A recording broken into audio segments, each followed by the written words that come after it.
We are at the point where you have to defend yourselves and your families by the actions that you take today.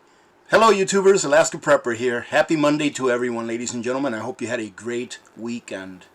Ladies and gentlemen, it says here, dark winter looms for Pennsylvanians as power bills set to soar. Well, ladies and gentlemen, I'm here to tell you, don't be misinformed by this article. What I think is, ladies and gentlemen, is that everyone in the nation will be paying more this year at almost close to record highs. And by this time next year, ladies and gentlemen, I'll make the prediction today and put it on record. I think that we'll be paying all-time highs for heating our homes and also for putting gasoline in our vehicles. But let's go ahead and take a look at what this says. Power prices in some parts of Pennsylvania are set to jump as much as 50% beginning this month, according to the Pennsylvania Public Utility Commission. Now, ladies and gentlemen, I talked about this in the past, not too long ago. I hope that you're stocked up on your fuel for at least this winter, if not more, if you're able to do so.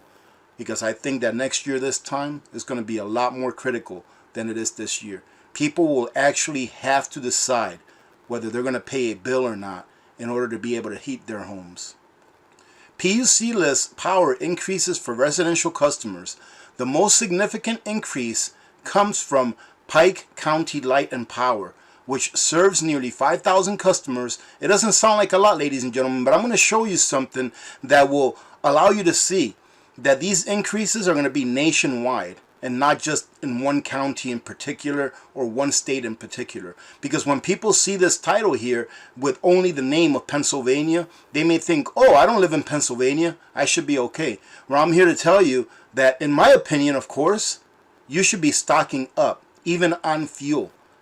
If you can afford or have the capacity to even stock up for next year's fuel usage or a backup to heating your home, should you not be able to afford the prices that they're charging next year? Let's say, for example, if you heat your home with natural gas that gets piped into your home, well, maybe you ought to think about getting an alternate plan for heating your home, like maybe purchasing a direct vent propane heater, having it installed or installing it yourself if you're able to do so, and then getting a large propane tank and filling it up this year.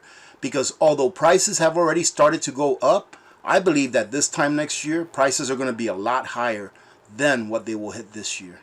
Carrying on, it says here that Pike County Light and Power, which serves nearly 5,000 customers, is expected to raise power prices by 50%. Parts of the state which is expected to raise power prices by 26%. So you're looking between 26 and 50% in some parts of the state. And it shows here that Citizens Electric is expecting their power prices to go up about 14%, and then DeQuin's Light almost 8%. It all averages, without the 50 and the 26%, it probably averages around 9%, 8% or so.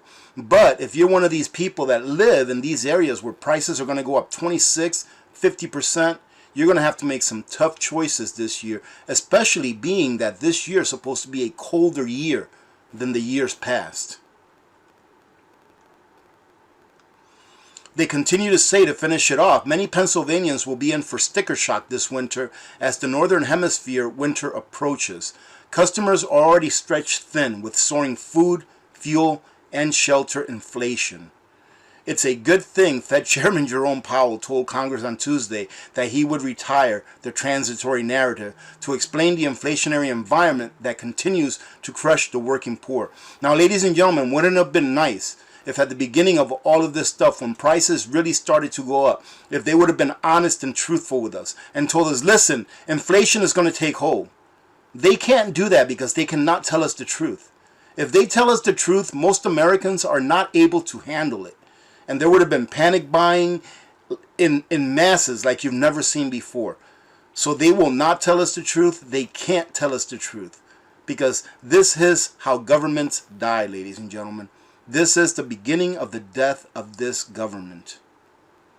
We noted last week that Americans already preparing for one of the darkest cold seasons in years have been panic buying cords of firewood and stoves as they seek alternative methods to heat their homes to mitigate soaring power prices. Persistent inflation this winter will continue to increase the discontent for this administration. We are beyond that, ladies and gentlemen, okay? We are beyond this administration, that administration. Listen, we are at the point where you have to defend yourselves and your families by the actions that you take today. Those actions that you take today will be the cause of whether you succeed or fail, not only this winter, but in the future. So get prepped up as best as you can. If you can't afford to go out there and buy an additional year's worth of fuel, do the best that you can. And remember that this time next year, in my opinion, it's going to be a lot worse than what it is today. Now I wanted to show you this right here because this is the chart up to December showing where we're at this year and where we were last year. So this blue line here signifies 2021. And this reddish line or orange line, whatever color it may be, signifies 2020. And you can see that in 2020, we were way lower. We were at least a good 30 to 40% lower in prices than we are today, actually. And as you see here, around February, March, where we peaked at about 250 in 2021, you can expect this same trend to continue. All right, ladies and gentlemen, you can expect the same trend to continue because I believe that these time frames here, February, March, although it starts to get a little bit warmer in most parts of the states, supply is very low. All right, so this trend is going to continue. I wanted to show you a couple other things, but take a look at this. This is the average for the U.S. The average is about 80 cents or so higher this year than it was a year ago for a gallon of propane. And this is just propane, all right, ladies and gentlemen? So this year, right now, we're paying on average about 80 cents more, roughly, on average, nationwide, than we were last year for a gallon of propane, ladies and gentlemen. Now, let's take a look at heating oil. Heating oil, we're in the same spot. You can see that this year, we are way above. We're at least 50% higher this year than what we were last year. And on average, we're paying this year an additional $1.09 or $1.10 more on average this year per gallon than we were last year. And this resonates very well with where I live because this time last year we were paying about $1.90, $1.95 for heating fuel or for heating oil. Okay, and right now heating oil is going for about $2.99. So we're paying about $1.05, $1.06 more right now than what we were around this time last year. Now I want to show you, take a look at this, ladies and gentlemen. It doesn't just affect heating oil, all right, or heating fuels. This is gasoline. And this is what worries me about gasoline. Although we're right here right now at about $3.50 or so for the price of a gallon of gasoline, all right, the average national price of gasoline. It's not the highest that we've been. The highest that we've been in recent history, in the last 25 years or so, 26 years, was $3.93 average back in 2008. Now, ladies and gentlemen, that's at roughly $80 a gallon for oil.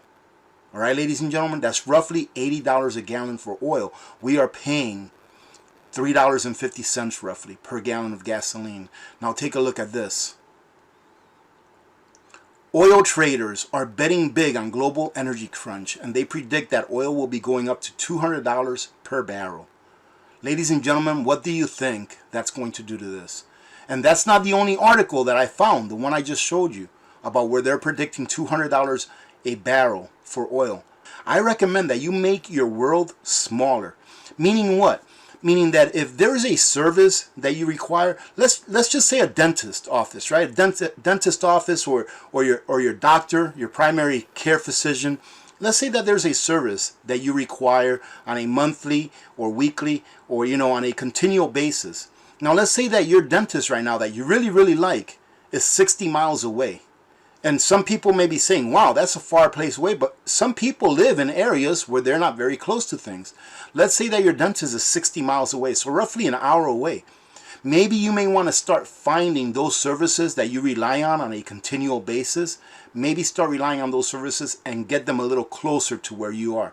Start prepping those things now Start finding things, start finding places, stores, services that you rely on. Start finding those same services but closer to you, and write it down. That way when the time comes that gasoline is selling for $7 a gallon at the pump, that you'll be able to have a choice and you won't have to panic. All right, you'll be able to say, well, we can always switch to this service right here because they're only 20 miles away instead of 60, etc.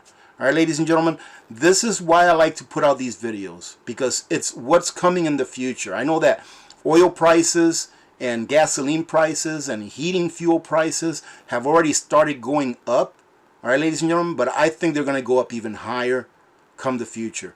And who knows, maybe next summer we may have a small and slight reprieve from the prices of, heating fuels, and we may be able to take advantage of that to fill up then. But you never know what's going to happen in the future, ladies and gentlemen. That's why we prepare, to make sure that we are prepped for the future. Having said that, I hope that you have a great day today. I have another short video coming up today, which is going to be a fun video, so I hope that you check it out. Other than that, have a great rest of your week. Remember to be good to each other. When good people do good things happen. Remember to reach one, teach one, and repeat. If we all did this, the world would be a better place, and you know that it will be a better place. Many blessings to all of you and your families. I'm Alaska Prepper. Merry Christmas. I am out.